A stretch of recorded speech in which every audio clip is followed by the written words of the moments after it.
Bismillahirrahmanirrahim. Assalamualaikum warahmatullahi wabarakatuh. Alhamdulillahi rabbil alamin. Wabihi nasta'inu ala umuri dunya waddin. Rabbana syrah lana sudurana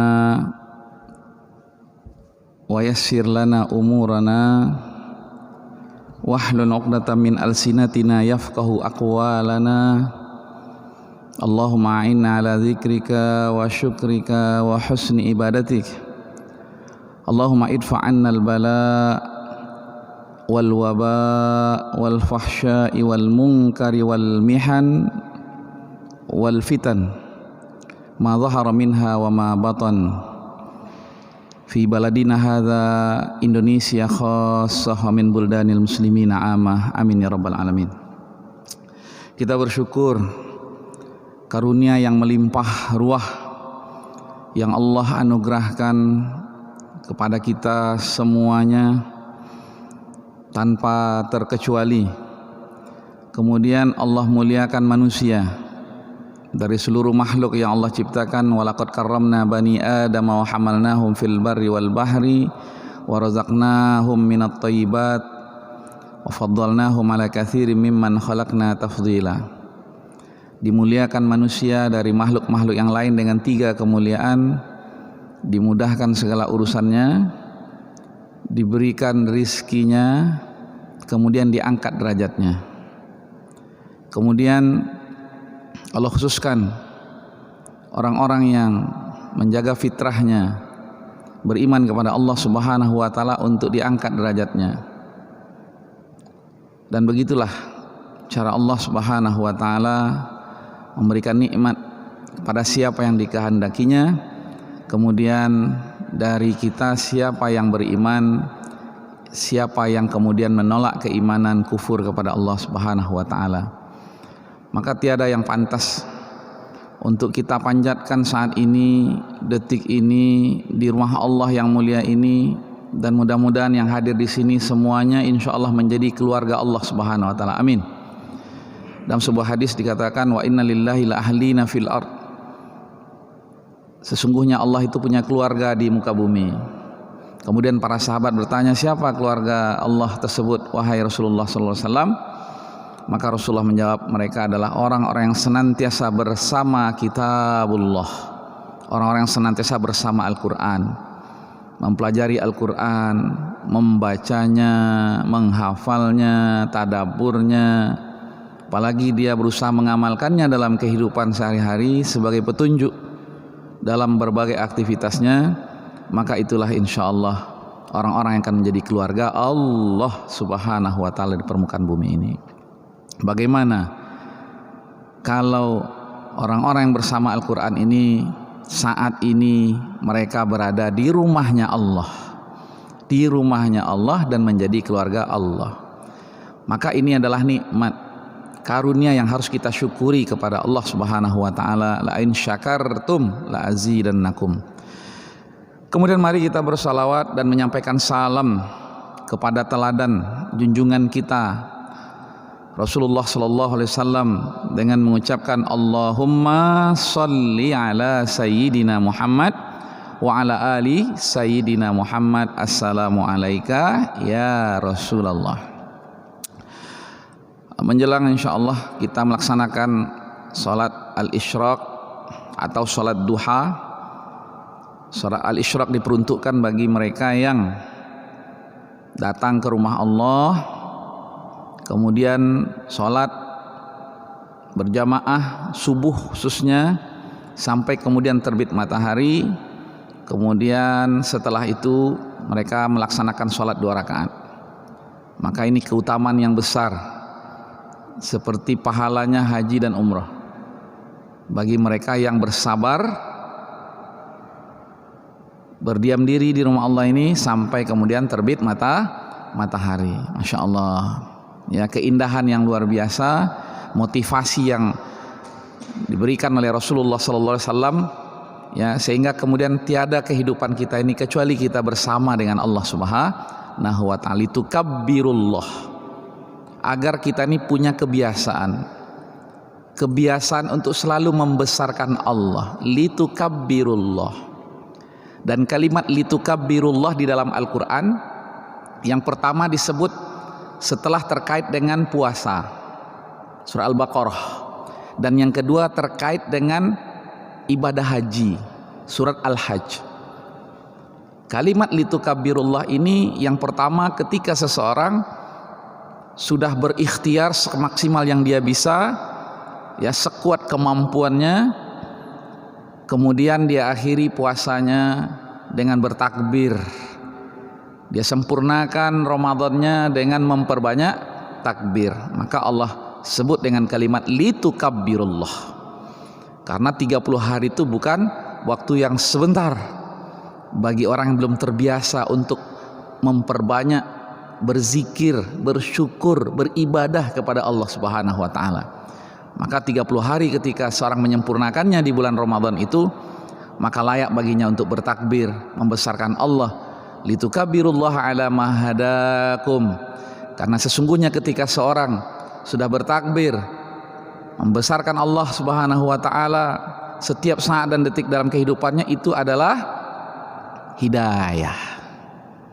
Hidayah. Tidak semua orang bisa membesarkan Allah, apalagi setiap saat. Litukabbirullah ala ma hadakum. Itulah hidayah. Nah, dengan hidayah itulah kemudian orang bisa menjadi orang yang pandai bersyukur, la'allakum tashkurun. Kemudian usai Ramadan, dia tidak mau puas dengan Ramadannya.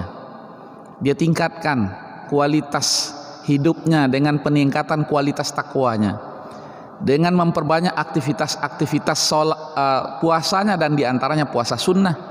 Karena puasa wajib telah berlalu, yang ada adalah pilihan, dan pilihan itu adalah sunnah. Kemudian dia dengan senang hati mengharap ridha Allah, dengan penuh keikhlasan dia melaksanakan puasa sunnah.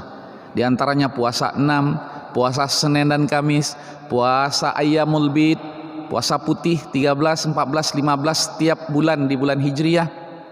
Kemudian dia melaksanakan puasa di 9 hari sampai kepada hari Arafah di bulan Zulhijjah. Masya Allah. Maka ketika itulah dia layak untuk bertakbir, memperbanyak takbirnya, membesarkan Allah Subhanahu wa taala, dan insya Allah makomnya sudah naik, pangkatnya sudah naik, yaitu apa? Pangkatnya adalah muhsinin. Maka Allah sebut di dalam surat Al-Hajj itu litukabbirullaha ala ma hadakum. Setelah dia melaksanakan, kalau kita hitung itu 70 hari. Kalau Ramadan itu 30 hari, menjadi orang yang pandai bersyukur. Kalau menjelang Idul Adha itu 70 hari, menjadilah insya Allah mereka orang-orang yang ihsan. Yang ihsan itu adalah makom di mana seseorang itu merasakan dia seolah-olah melihat Allah. Minimal makomnya, kalau belum sampai dia kepada seolah-olah merasakan melihat Allah, maka makomnya adalah dia yakin bahwasanya Allah melihat dirinya. Dan itulah yang didefinisikan, diartikan oleh Rasulullah sallallahu alaihi wasallam tentang ihsan, an ta'budallaha ka'annaka tarahu. Kamu jadikan seluruh aktivitas dalam hidupmu, dari sholatmu, puasamu, zikirmu, sampai tidurmu, makan, minum, semuanya untuk Allah Subhanahu wa taala. Qul inna salati wa nusuki wa mahyaya wa mamati, sampai kemudian akhir hayatnya lillahi rabbil alamin. Dan tidak cukup atau tidak puas dia sampai di situ, la syarikalahu, dia memastikan tiada kesyirikan yang dia lakukan. Kemudian wabidzalika umirtu, dia tahu itu adalah perintah Allah. Kemudian dia menjadi yang terbaik, menjadi orang yang terdepan. Wa ana awwalul muslimin. Dan itulah janji, ikrar yang senantiasa kita perbaharui ketika kita berkomunikasi dengan Allah. Dan komunikasi kita dengan Allah yang paling efektif yang diajarkan oleh Allah Subhanahu wa taala, kaifiatnya diajarkan oleh Rasulullah sallallahu alaihi wasallam adalah lewat salat. Apakah salat 5 waktu yang difardukan maupun salat-salat lain yang dicontohkan oleh Rasulullah sallallahu alaihi wasallam. Maka setiap kali kita berkomunikasi dengan Allah, kita perbaharui ikrar kita. Bosnya kita mulai dari salat, kemudian ibadah-ibadah yang lain, seluruh aktivitas kita, bahkan sampai kepada kematian kita, semuanya untuk Allah. Itulah jalan hidup seorang mukmin, dan itulah sesungguhnya fitrah yang harus dihidupkan seorang mukmin, dan itu sesungguhnya fitrah manusia, yang siapapun manusia itu tidak bisa berelak dari fitrah itu. Bisa saja seorang manusia mengingkari fitrahnya, tapi dia tidak akan bisa lepas. Dan konsekuensi dari penolakan manusia, kalau mungkin tidak nampak efeknya di dunia, pasti berefek kepada akhirat. Nah, sholat kemudian mengajarkan kita bagaimana kita beriman kepada yang gaib, dan diantaranya adalah yakin akan datangnya hari kiamat. Allahu Akbar. Maka ihsan menjadikan seseorang selalu merasakan kehadiran Allah dalam dirinya, muraqabatullah, sehingga ingin bersama dengan Allah, karena kebersamaan dengan Allah memberikan motivasi dalam dirinya untuk hidup yang lebih baik. Wa ana awwalul muslimin, tidak sekedar dia mempersembahkan ibadah-ibadah pribadinya, tapi amal-amal soleh. Ulama mengartikan amal soleh itu adalah amal yang bermanfaat bagi yang lain. Itu yang disebut dengan amal soleh. Jadi tidak hanya efeknya untuk dirinya, akhlaknya bagus, tetapi memberikan efek kepada sekelilingnya, memberikan efek kepada manusia yang lainnya, dan memberikan efek kepada alam semesta. Dan Al-Quranul Karim, sebelum kita masuk kepada tafsir insyaallah, berbicara tentang 4 tema paling tidak. 4 tema besar Al-Quran. Yang pertama adalah Al-Quran senantiasa berbicara tentang apa? Litukabbirullah. Berbicara tentang Allah. Berbicara tentang Allah Al-Khaliq.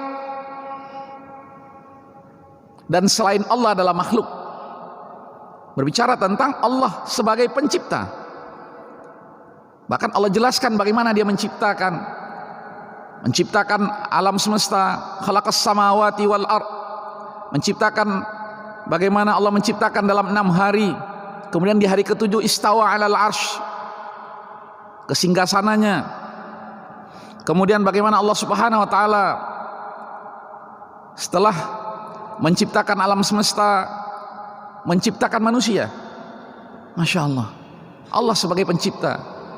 Kemudian Allah Subhanahu wa taala bagaimana memelihara alam semesta ini, memelihara manusianya, dan sama sekali Allah tidak pernah lalai dalam pemeliharaannya.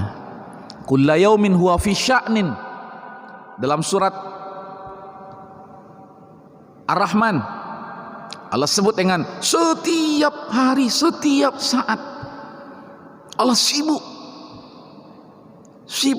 Kesibukan Allah Subhanahu wa taala adalah apa? Mengurus urusan-urusan makhluknya. Kulla yaumin huwa fi sya'nin, tidak pernah lalai. La ta'khudhu sinatun, ngantuk saja tidak. Kita jangankan ngantuk, kadang tidur. Ya, saking lalainya kita ini, mungkin kita menganggap lelah, penat, capek, ya, apalagi kondisi-kondisi sulit atau kondisi-kondisi seperti sekarang di tengah wabah yang seperti ini. Kadang ada rasa jenuh, ya Allah, ini gimana lah hidup, kapanlah berakhirnya wabah ini. Ada jenuh. Kalau Allah kulla yaumin huwa fi sya'nin, selalu bersemangat, hayyul qayyum, hayyul qayyum. Begitulah Allah memberikan contoh Bagaimana menghidupkan hati kita, menghidupkan pikiran kita untuk senantiasa optimis dalam hidup ini. La ta'khudhu sinatun wala naun, lahu ma fis samawati wa ma fil ard. Maka kita dikasih oleh Allah anugerah. Betapa banyaknya nikmat-nikmat yang Allah berikan kepada kita. Yang menjadi masalah, kita sadar nggak Allah beri kita nikmat? Wa ja'ala lakumus sam'a, nikmat mendengar. Bagaimana kalau kurang pendengaran kita? Wa ja'ala lakumus sam'a wal absara, nikmat melihat. Bagaimana kalau kurang penglihatan kita? Lope kacamata poning. Pasang lagi kacamatanya. Wa ja'ala lakumus sam'a wal absara.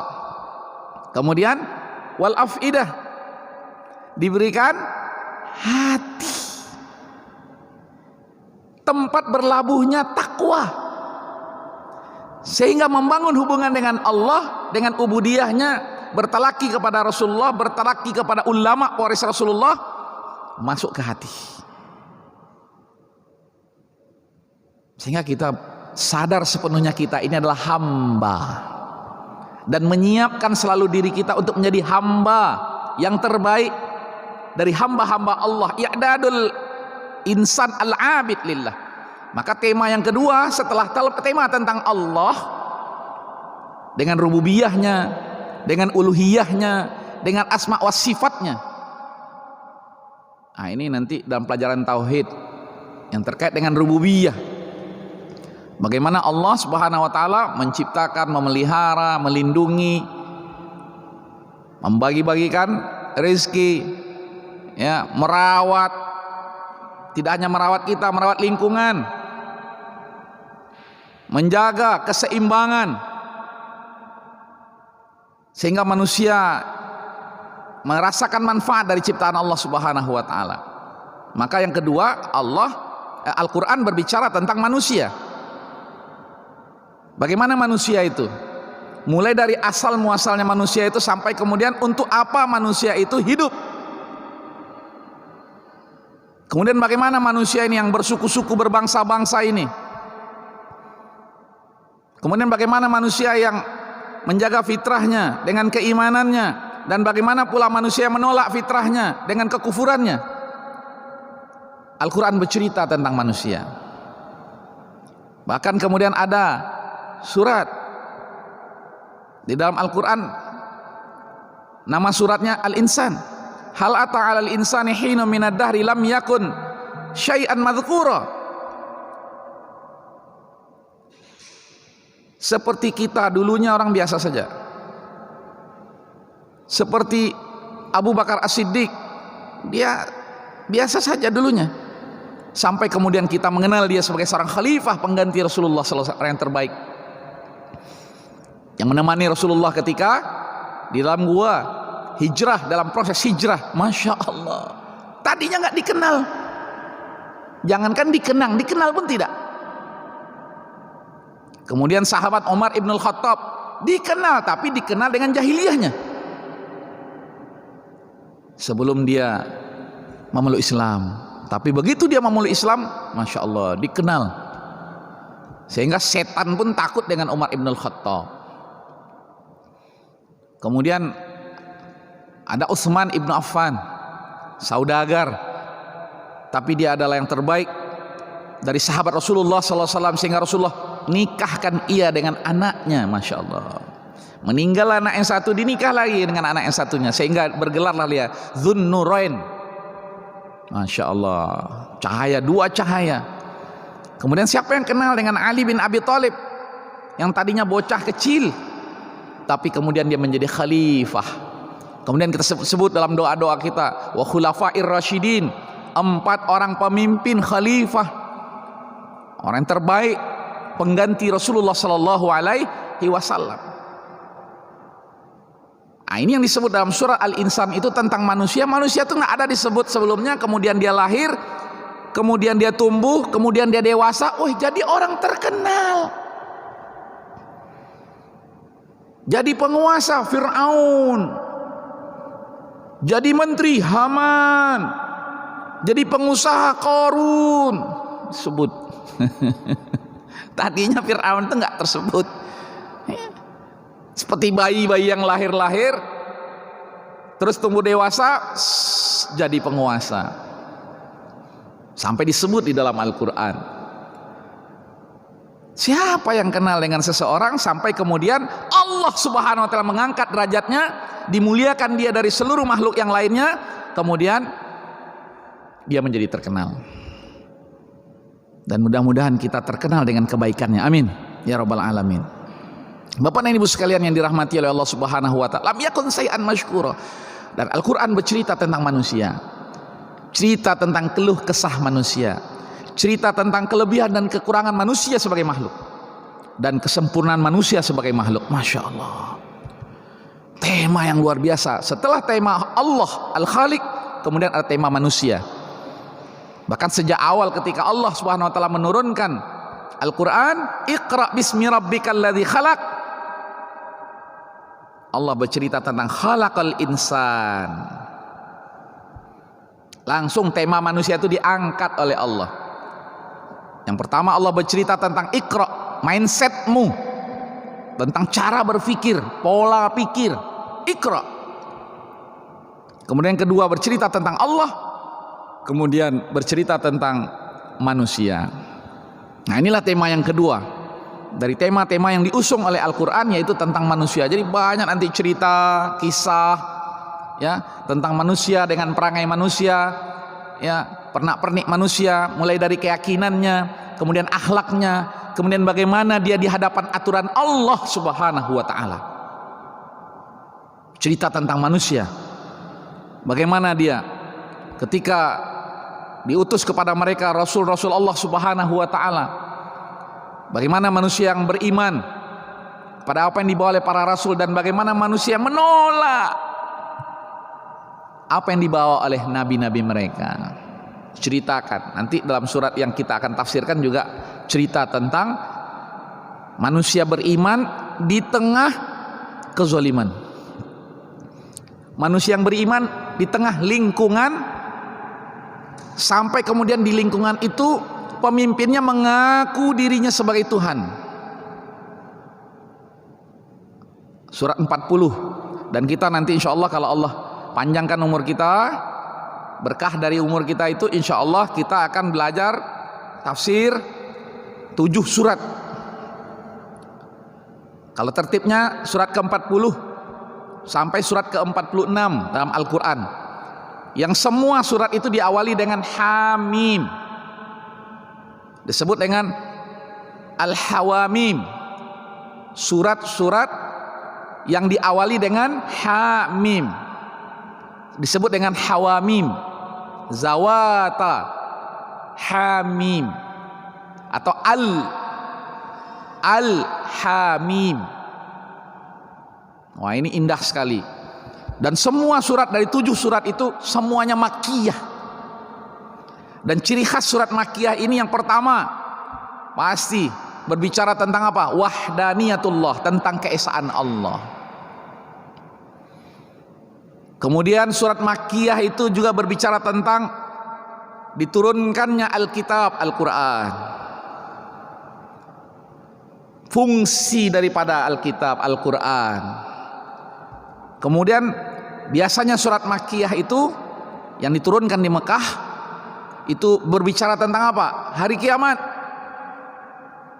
Makanya nggak bisa dilepaskan kehidupan kita ini dengan orientasi kita dalam hidup ini adalah untuk kiamat. Jadi dikatakan seorang punya visi dalam hidupnya ketika dia visi itu dia lengketkan dengan visi kiamatnya. Maka ketika kita membaca Maliki Yaumiddin, sesungguhnya kalimat Maliki Yaumiddin itu terkait dengan visi besar kita. Apapun cita-cita kita dalam hidup ini, kalau dikaitkan dia dengan visi besar Maliki Yaumiddin, insya Allah selamat dunia, selamat akhirat. Itu setiap hari diulang-ulang tentang visi. Karena sekarang nih dunianya visi misi, ya kan? Pemilihan RT pun ada visi misi. Apalagi hidup kita.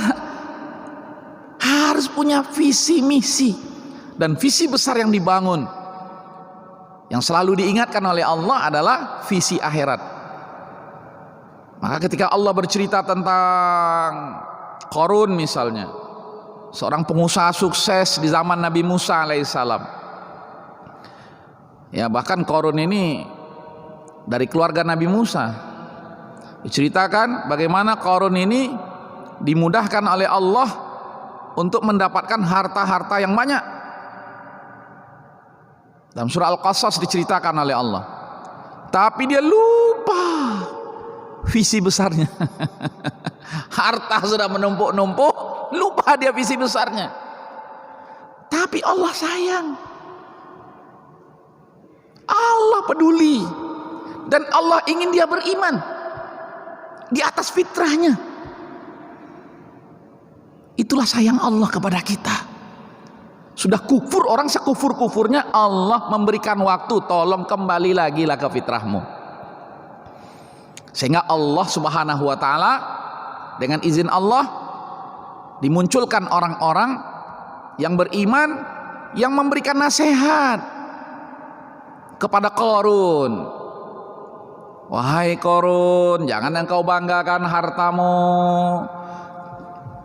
karena Allah tak suka orang-orang yang membanggakan hartanya. Wahai Qarun, visimu ingat akhirat, ini amal untuk akhirat. Wabtagi fima atakallah ad-daral akhirah. Boleh untuk makan, minum, bantu orang susah, hal-hal yang dibolehkan oleh Allah subhanahu wa ta'ala, silakan. Wala tansa nasibaka minad dunya. Jadikanlah titipan Allah tuh wahai Qarun yang terbaik, karena sebanyak apapun hartamu tetap terbatas. Maka infakkan dia di jalan Allah. Wa ahsin kama ahsanallahu ilaika, karena Allah telah memberikanmu harta. Itu pemberian Allah wahai Qarun. Wa ahsin kama ahsanallah, Allah memberikan yang terbaik bagimu yang enggak diberikan kepada yang lain. Sehingga kamu orang paling kaya di negeri ini saat ini. Tapi ingat Qarun, sebelummu juga ada orang dikasih harta yang banyak. Aksaru minka amwalan, harta banyak, anak banyak, semua urusan dimudahkan, dimusnahkan oleh Allah. Ingat Qarun, ahsin, berbuatlah yang terbaik dari yang dianugerahkan oleh Allah. Wala tabghil fasada, jauhkan dirimu dari hal-hal yang merusak. Dikasih nasihat, sangat berharga sekali nasihatnya, tapi ditolak oleh kawan nih. Innama utituhu ala ilmin, kalian jangan syirik dengan saya. Aku mendapatkan ini karena aku bersungguh-sungguh. Ini murni usahaku, ikhtiarku, tak ada campur tangan Allah subhanahu wa ta'ala. Sombong. Dan bagaimana kesombongan seseorang? Dikasih waktu sama Allah, diingatkan lewat orang-orang soleh, tapi tidak juga, datang waktunya. Kullu nafsin za'iqatul maut. Bagaimana cara Allah? Allah benamkan dia dan hartanya ke dalam bumi. Dibenamkan hartanya ke dalam bumi. Nampak peristiwa itu oleh penguasa namanya Fir'aun. Fir'aun tetap aja menjadi-jadi dengan kekuasaannya. Diceritakan oleh Allah di dalam banyak surat, dan diantaranya surat Qasas juga, kemudian surat Al-Mu'min yang akan kita pelajari juga. Sampai kemudian saking sayangnya Allah, nampak sekali sayang Allah itu, rahmat Allah, kasih sayang Allah yang gak bertepi itu terlihat. Sekaligus Allah memperlihatkan di hadapan kita betapa lemahnya kita di hadapan Allah subhanahu wa ta'ala. Bayangkan, Fir'aun tidak bisa menguasai orang yang ada di sekitarnya yang paling dekat dengan dia untuk menyembah dirinya. Itulah kadang manusia ini lupa. Diingatkan oleh Allah, Fir'aun, kamu gak usah merasa hebat. Orang di istanamu saja tidak bisa kamu rubah keimanannya. Maka sampai surat itu disebut dengan surat Al-Mu'min, karena ada seorang yang beriman kepada Allah di tengah kezalimannya Firaun sebagai penguasa. Itu tanda lemahnya manusia. Ketika berbicara tentang manusia, manusia itu lemah di hadapan Allah Subhanahu wa taala. Apalagi manusia itu dibandingkan dengan alam semesta ini, siapa kita? Siapa manusia ini? Ini alam semesta ini, dan semua yang ada di alam semesta ini bertasbih, memuji Allah, tunduk taat kepada Allah, perintah Allah Subhanahu wa taala. Sampai kemudian laut itu meminta kepada Allah, ya Allah, saya gulung aja nih orang-orang yang bermaksiat di pantai ini, yang bermaksiat di tengah laut nih, saya gulung aja mereka. Sabar, Allah sayang. Dikasih gelombang sedikit, nong nang nang, tengah laut bergejolak laut yang luar biasa. Wah, kemudian manusia kembali ke fitrahnya. Ya Allah, la in anjana min hadhihi lanakunanna minasyakirin.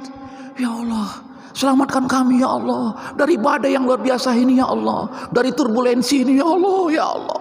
Tadarruan wa khufya, sungguh-sungguh mereka berdoa memohon, ingat Tuhannya. Tapi begitu diselamatkan oleh Allah, ketika mereka diselamatkan ke daratan kembali, ketemu dengan saudara-saudara mereka, berpelukan dengan saudara mereka. Oh, tadi saya merasakan, waduh, luar biasa turbulensi, oh di tengah laut begini. Tapi Allah selamatkan. Tapi setelah itu mereka kembali kepada kemaksiatannya. Allah kasih lagi waktu, ada lagi kejadian, ingat lagi Allah Subhanahu wa taala, dimaafkan lagi oleh Allah, sampai kemudian datang waktu yang telah ditentukan. Itu namanya istidraj, dikasih waktu. Kalau kita tidak bisa, Ustaz, dihukum. Nah, itu. Dan itu dicontohkan oleh para nabi, dicontohkan oleh orang soleh. Dan memang dalam hidup ini dituntut sabar. Ngajak orang apalagi itu sabar. Masya Allah. Sehingga Nabi Musa alaihissalam memberikan contoh bagaimana dakwah itu, ya, sehingga kemudian orang tahu bahwasanya hidup ini adalah untuk akhiratnya. Bapak dan Ibu sekalian yang dirahmati oleh Allah Subhanahu wa taala. Nah, balik ke tema besar Al-Qur'an tadi, ada tentang Allah, ada tentang manusia, maka berbicara juga tentang aktivitas kehidupan. Al-hayah. Dan Al-Qur'an menyebut, ya, Al-Qur'an ringkas, intinya adalah kehidupan itu adalah apa? Ujian, apapun aktivitasnya. Ujian apa? Liyabluwakum ayyukum ahsanu amala. Yang dia perbuat itu sesuai dengan aturan Allah, sesuai dengan sunnatullah, syariatullah, syariat Allah. Ayyukum ahsanu amala. Dan yang kedua, ruhnya ikhlas. Kemudian Allah kasih, ini perintah-perintah, ini manfaatnya, ini larangan-larangan, jangan dikerjakan. Luar biasa, dijelaskan semuanya dalam Al-Quran yang menjadi petunjuk dalam kehidupan manusia. Nah, itulah aktivitas manusia. Al-Quran memberikan kepada manusia apa yang harus dia lakukan. Bahkan Rasulullah SAW menjelaskan sampai kepada hal yang terkecil yang dilakukan oleh manusia. Dan manusia melakukan itu tidak hanya di hadapan orang banyak saja, tapi ketika dia berkesendirian, secara sembunyi-sembunyi, sehingga terjaga ikhlasnya, seimbang antara yang terlihat oleh manusia dengan apa yang menjadi rahasia dia dengan Allah Subhanahu wa taala. Itu rahasia ikhlas itu.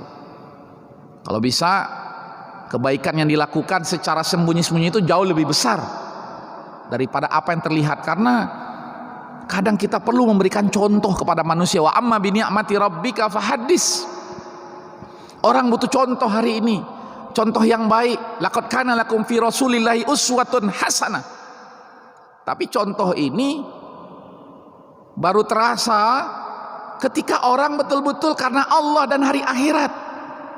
Liman kana yarjullah wal yaumil akhir. Allah yang menyebut di dalam Al-Quran. Makanya kadang kita kok rasanya agak gimana gitu, cuman nggak bisa buktiin.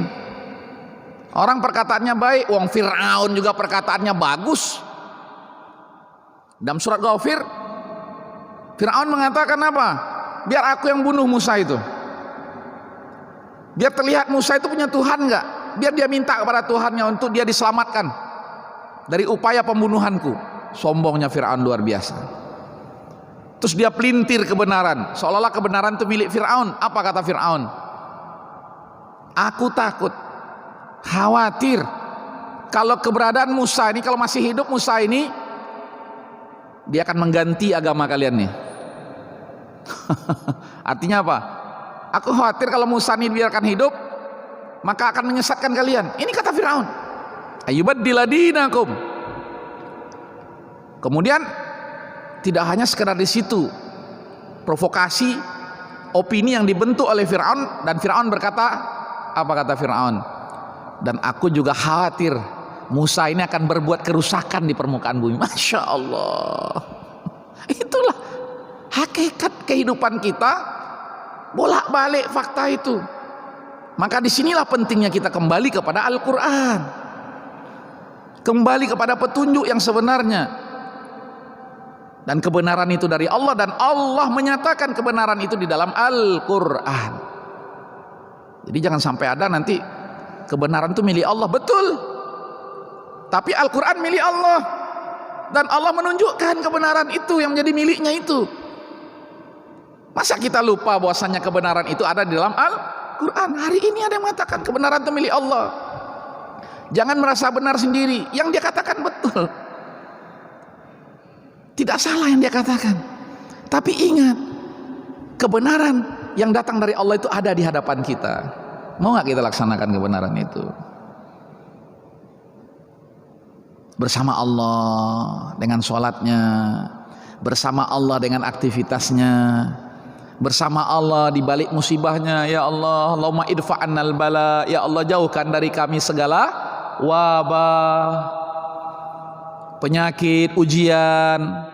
Allahumma idfa'annal bala wal waba. Dan yang tidak kalah pentingnya, ya Allah jauhkan kami dari segala apa? Al-fahsya'i wal munkar, dari segala perbuatan keji dan mungkar. Tidak hanya sampai di situ, kemudian kita berdoa lagi pada Allah, diajarkan oleh Rasulullah SAW, jauhkan juga kami dari segala apa? Fitnah. Orang sudah mati-matian bantu orang lain, peduli pada orang lain, karena dia fitnahnya. Hari ini banyak, ya. Ada juga fitnahnya apa? Fitnah kematian. Bantu orang tapi kemudian berapa banyak kan yang gugur, ya. Mudah-mudahan mereka semuanya ya gugur di jalan Allah Subhanahu wa taala, karena berjuang untuk bagaimana Allah memberikan kesembuhan kepada orang-orang yang terdampak dari fitnah ini, dari wabah ini, sampai kemudian dia juga sendiri terfitnah. Dan mudah-mudahan fitnah ini menjadi apa? Amal soleh bagi dia. Amin. Terutama yang sudah mendahului kita, ya, dari pejuang-pejuang, ya Masya Allah, siang malam, ya, terlepas daripada ini dibilang konspirasi, terlepas, karena tidak ada semua kejadian aktivitas yang tidak terekam oleh CCTV-nya Allah Subhanahu wa taala. Maka kembalikan kepada Allah, kita berbuat yang terbaik, laksanakan protokol kesehatannya, dan itu minimal loh. Jadi minimal tuh protokol kesehatan, maksimalnya pastikan kita ini sehat lahir dan batin. Makanya ulama kita itu melevel toharoh, bersuci itu, bersih itu, ya, toharoh itu 4 level. Yang kita laksanakan sekarang ini, yang kadang kita malas juga, adalah baru level pertamanya. Bersih, mencuci tangan, menjaga jarak, itu baru level awalnya. Level keduanya adalah memproteksi diri kita dari segala perbuatan haram. Dari ujung rambut sampai ujung kaki kita nih, jauhkan dari perbuatan haram. Dan level yang tertingginya, memastikan seluruh perbuatan kita tidak mensekutukan Allah Subhanahu wa taala. apalagi memutuskan hubungan kita dengan Allah. Saking takutnya lupa dengan Allah Subhanahu wa taala. Waduh, ini musibah. Makanya ada doa kan, ya Allah janganlah jadikan musibahku adalah musibah agama. Wala taj'al musibati fi dini. Musibah terbesar itu bukan sekedar orang kena virus, kuman, tapi musibah yang terbesar telah putusnya hubungan seseorang dengan penciptanya Allah Subhanahu wa taala. Masya Allah. Maka ada gerakan-gerakan liberal, gerakan-gerakan sekuler, gerakan-gerakan yang aliran materialis, macam-macam hari ini aliran-aliran itu berusaha menjauhkan umat ini dari Tuhannya, memutuskan mata rantai seorang hamba dengan Allah Subhanahu wa taala. Nauzubillahi min dzalika. Karena itu kita insya Allah belajar dengan ustaz-ustaz kita, dengan ulama-ulama kita. Walaupun pakai Zoom, pakai cloud meeting, enggak apa-apa. Ya. Pengennya Ustaz gini Ustaz, iya tapi terbatas. Maka ini alhamdulillah ada yang live ini. Yang enggak sempat datang ke sini, pengen datang ke rumah Allah, ingin menjadi keluarga Allah, bisa. Karena sakitnya, karena keterbatasannya, karena harus diisolasi. Ya, itu harus upaya yang kita lakukan agar nggak putus hubungan kita dengan Allah Subhanahu wa taala. Dan itulah tema-tema di dalam Al-Quran. Aktivitas kita seluruhnya adalah ibadah. Ibadah yang terbaik, benar sesuai dengan syariat dan ruhnya ikhlas. Tema yang keempat yang Allah usung, yang Al-Quran usung di dalam Al-Quran, ya, yang diusung oleh Al-Quran. Tema yang keempat, tadi yang pertama apa? Tentang Allah. Yang kedua tentang manusia. Yang ketiga tentang kehidupan dan aktivitasnya. Dan yang keempat adalah Al-Quran berbicara tentang Al-Kaun, berbicara tentang alam semesta. Bagaimana Allah menciptakan alam semesta, bagaimana kemudian Allah bentangkan alam semesta ini untuk apa? Allah ciptakan alam semesta ini untuk manusia. Makanya Allah katakan di dalam Al-Quran dan diantaranya dalam surat Al-Muluk yang insya Allah kita baca sebelum kita tidur setiap hari, setiap malam. Walladzi ja'ala lakumul arda dhalulan famshu fi manakibiha wa kulu min rizqihi wa ilaihin nusyur. Wahai manusia, Allah ciptakan alam semesta khususnya bumi ini untuk kalian. Mau yang di dalamnya, mau yang di permukaannya, untuk kalian. Ja'ala lakumul arda dhalulan, dan dimudahkan segala sesuatunya. Tapi jangan malas, jangan pesimis. Begitu ada yang merusak hutan, pesimis. Begitu ada yang mungkin menyebarkan virus, waduh pesimis. Jangan. Karena sesungguhnya garansinya adalah zalulan. Itu garansi Allah. Yang menggaransi itu langit. Manusia punya makar, manusia punya konspirasi. Itu urusan dia dengan Allah. Urusanmu dengan Allah. Engkau apa yang kau lakukan untuk Allah? Apa yang memberikan manfaat manusia untuk Allah? Allah mudahkan segala sesuatunya. Tapi karena ketakutanmu soal rizki, ketakutanmu soal kehidupan, ketakutanmu soal jabatan, ketakutanmu soal kepentingan-kepentingan sesaatmu, padahal Allah memberikan garansi pada dirimu, zalulan, semuanya dimudahkan. Cuman orang kafirnya bersungguh-sungguh, orang mukminnya malas-malas. Semestinya orang mukmin dia bersungguh-sungguh, karena apa? Semuanya akan diminta pertanggungjawaban oleh Allah.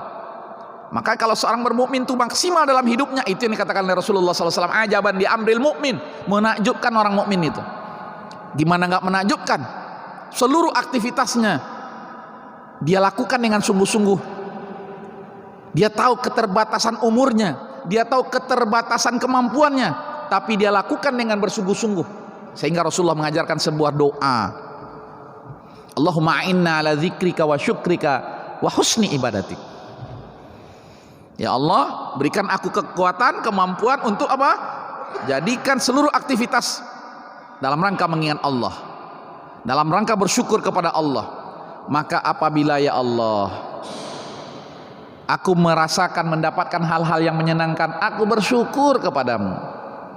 Apabila dalam perjalanannya ternyata banyak kesulitan, ada halangan rintangan, bahkan mungkin ada cacian, makian, ya, kemudian ada apa lagi macam-macam,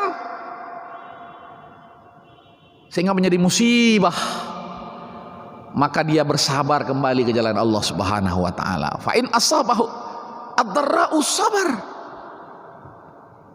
Dan itulah yang terbaik.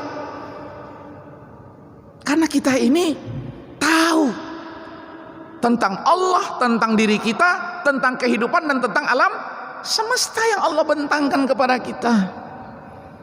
Apalagi rezeki kita masing-masing ini sudah ditetapkan oleh Allah, bahkan rezeki binatang, makhluk-makhluk yang lain telah ditetapkan oleh Allah. Kemudian apa yang membuat manusia itu khawatir? Maka kata Imam Hasan Al-Basri, aku tahu rezekiku tidak akan diambil oleh orang lain, karenanya hatiku menjadi tenang. Aku tahu amal-amalku bukan orang lain yang akan mengerjakan, karena yang akan diminta pertanggungjawaban diriku, sebagaimana mereka diminta pertanggungjawaban terhadap apa yang mereka kerjakan, yang mereka lakukan. Maka aku sibukkan diriku untuk amal-amalku. Manusia dengan amalnya, dengan karya-karyanya, dengan aktivitasnya.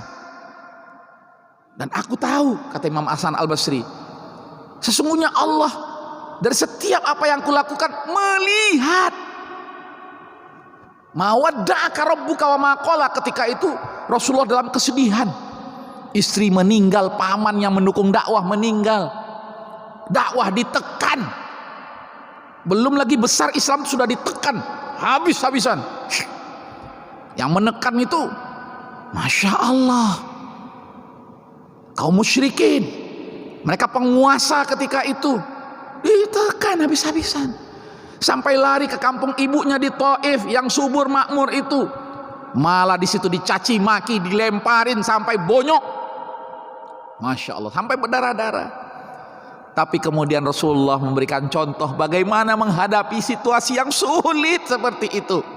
Turun kemudian ayat Allah Subhanahu wa taala, wadduha, demi waktu duha yang sebentar lagi insya Allah akan kita laksanakan. Walaili idza saja, begitu juga waktu malam. Siang malam itu tanda dari kekuasaan Allah. Bagaimana kalau siang selamanya, bagaimana kalau malam selamanya, disebut oleh Allah dalam Al-Quran. Allah kasih tanda siang, Allah kasih malam, agar orang kembali ke jalan Allah. Maka Rasulullah tahu ini momentum yang sangat tepat untuk memperkuat hubungan dengan Allah Al-Khaliq. Itulah hakikat kehidupan, Masya Allah. Sehingga kemudian Allah Subhanahu wa taala menentramkan jiwa beliau dengan turunnya wahyu. Ma wadda'aka rabbuka wa ma qala. Wahai Muhammad, engkau sekali-kali tidak pernah ditinggalkan oleh Tuhanmu yang membimbingmu sejak lahirmu sampai kematian. Ma wadda'aka rabbuka wa ma qala.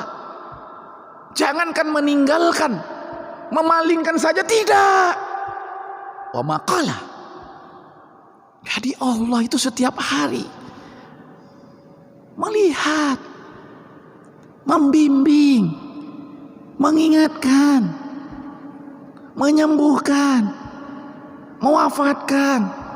Setiap hari, kulla yaumin huwa fi sya'nin. Ma wadda'aka rabbuka wa ma qala. Tapi ingat orientasi hidupmu untuk akhirat. Walal akhiratu khairul laka minal ula. Dan kamu meminta apa? Wala saufa yu'tika rabbuka. Tapi ingat, kamu minta, terus ketika Allah kasih, kamu lakukan untuk apa? Yang Allah kasih itu untuk apa? Hartamu untuk apa? Istrimu untuk apa? Kamu punya suami untuk apa? Kamu punya anak-anak itu untuk apa? Kamu punya rumah yang luas, kamu punya jabatan, kamu punya harta yang banyak, untuk apa? Walal akhiratu khairul laka minal ula wala saufa yu'tika rabbuka fatar. Diingatkan dengan masa lalu. Kadang perlu juga nengok spion tuh kan, nengok ke belakang. Tapi jangan banyak-banyak nengok ke belakangnya, ya. Ingat Muhammad, waktu kecil kamu gimana? Kamu dalam keadaan yatim. Ya, ketika kamu dulu dalam keadaan yatim, kamu nggak punya apa-apa. Wala saufa yu'tika rabbuka fatardha alam yajidka yatiman fa'awa. Siapa yang membimbing mereka, yang menggetarkan hati orang-orang, para donatur, para dermawan, para muhsinin, yang mukhlisin insyaallah. Nah, ini disebut mukhlisinnya. Ya, siapa yang menggetarkan? Allah Subhanahu wa taala. Sehingga anak yatim dipelihara, engkau terpelihara. Walaupun kemudian beban hidupmu semakin berat yang kau rasakan, Allah ringankan pundakmu. Bukan diringankan risalahnya, bukan diringankan Islamnya, bukan diringankan wahyunya, bukan diringankan bebannya, tapi pundak kita diringankan oleh Allah untuk memikul beban. Dilatih dengan berbagai macam ujian dalam hidup ini. Masya Allah. Masa lalu kan yatim ya, fa'awa apa, mawaddaka rabbuka wa maqala walal akhiratu khairul laka minal ula wala saufa yu'tika rabbuka fatardha alam yajidka yatimam fa'awa wa wajadaka dhallan fahada. Bagaimana, berapa banyak orang yang tidak menemukan jati dirinya, tersesat dalam kehidupannya, diberikan hidayah oleh Allah Subhanahu wa taala, fahada. Maka kemudian bagaimana sikapmu wahai Muhammad? Fa'ammal yatima fala taqhar. Jangan sekali-kali kita hardi anak yatim, apalagi menzolimi mereka. Ya, mentang-mentang ayahnya kaya. Ini ada kejadian, masya Allah. 2 orang tuanya meninggal tabrakan, meninggal kedua-duanya. Tinggal 4 anaknya. Ya, baru mulai kuliah yang paling besar. Adik kakek itu apa itu? ya, apa namanya? Orang tua ayahnya punya adik. Adik inilah yang tinggal sebelah rumah dia. Dia kuasai, dia jual ini harta anak yatim piatu ini. Masya Allah. Saya bilang, Pak, Bapak ini orang Islam, iya. Ini bukan anak yatim lagi, Pak. Ini anak yatim piatu. Kok tega-teganya menjual harta mereka, menelantarkan mereka? Oh, dengan tuduhan, dengan alasan ayahnya dulu punya hutang sekian. Ini anak yatim piatu. Dan ini keluargamu, Pak. Masya Allah. Kalian jangan senang-senang saja. Kalian nggak punya orang tua lagi. Masya Allah. Sampai kemudian terakhir kemarin meninggal pula lah, kecelakaan pula lah, yang kakaknya yang paling tua ini yang menopang kehidupan adik-adiknya. Masya Allah. Saya bilang, kalian bertiga ini anak-anak saya, jangan sedih, lanjutkan sekolah kalian. Mau di mana? Di pesantren, mau di mana? Silahkan. Fa ammal yatima fala taqhar wa ammas sa'ila fala tanhar. Begitu juga orang-orang yang minta-minta. Kalau kita nggak mau ngasih, udah diam saja. Ini orang minta-minta nih Pak Ustadz, katanya nak jaleh ijal. Udah, kalau kita nggak mau, diam saja. Maaf Pak, mungkin kalau kita nganggapnya nggak jelas, tapi mungkin dengan kita beri, ya berapalah kita berikan, 1.000, 2.000 ya. Kadang malah kita beri 10.000, Pak ini benar ya Pak, apa kasih 10.000? Iya. Sebulan, 2 bulan, 3 bulan berikutnya, Pak saya terkesan dengan pemberian Bapak, saya ingin Pak merubah nasib saya Pak. Alhamdulillah. Banyak orang yang tadinya minta-minta, preman, 99% kelakuan itu hanya Allah yang tahu, tapi kemudian berubah 1% kebaikan karena dia optimis kembali ke jalan Allah, berubah menjadi 99% kebaikan. Itulah kehidupan kita, dan itu misteri rahasia Allah Subhanahu wa taala. Sampai di sini dulu insyaallah sebagai mukaddimah ya dari tafsir kita. Insyaallah saya dikhabari insyaallah setiap minggu ketiga, dan mudah-mudahan insyaallah pada pekan ketiga bulan depan, kalau saya masih diperkenankan di sini ya mengisi, dan kondusif suasananya, karena sekarang wabah ya, kita harus bersabar memang. Ya, ada masjid-masjid ya kadang pengen jamaahnya, tapi sebagian menolak dan sebagainya. Itu beristihadlah. Ya, dan mudah-mudahan semuanya diampuni oleh Allah. Ini bukan masalah iman dan kufur, tapi ini masalahnya adalah Allah menguji kita untuk yang terbaik insyaallah. Nah, insyaallah bagi jamaah yang ingin nanti biar langsung nyambung, kita akan mempelajari tafsir ya surat yang ke-40, 41, 42, 43, 44, 45 dan 46. Dan insyaallah untuk sesi yang akan datang itu surat yang ke-40, surat Ghafir, surat Al-Mu'min. Dan mungkin ini 3 atau 4 kali pertemuan barangkali ya, kita tuntaskan satu surat sehingga insya Allah setiap 4 kali pertemuan kita bisa surat yang barunya insya Allah. Dan apa rahasia yang terkandung di balik 7 surat ini, wah ya nanti ya disebutkan juga insya Allah beberapa riwayat yang menjelaskan tentang keutamaan daripada 7 surat yang diawali dengan Hamim. Ada surat yang diawali dengan Alif Lam Mim, ya kan? Ada surat yang diawali dan 7 surat berturut-turut, dan semua suratnya Makkiyah, diturunkan di Mekah. Ada apa? Tunggu episode yang selanjutnya.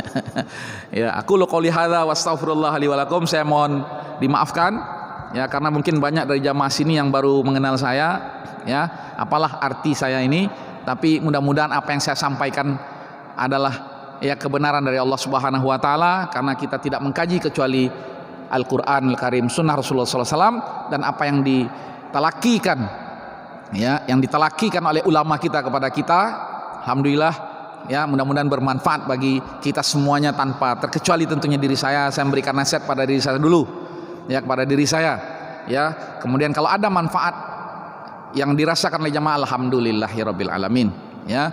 Lebih kurangnya sekali lagi mohon dimaafkan. Wassalamualaikum warahmatullahi wabarakatuh.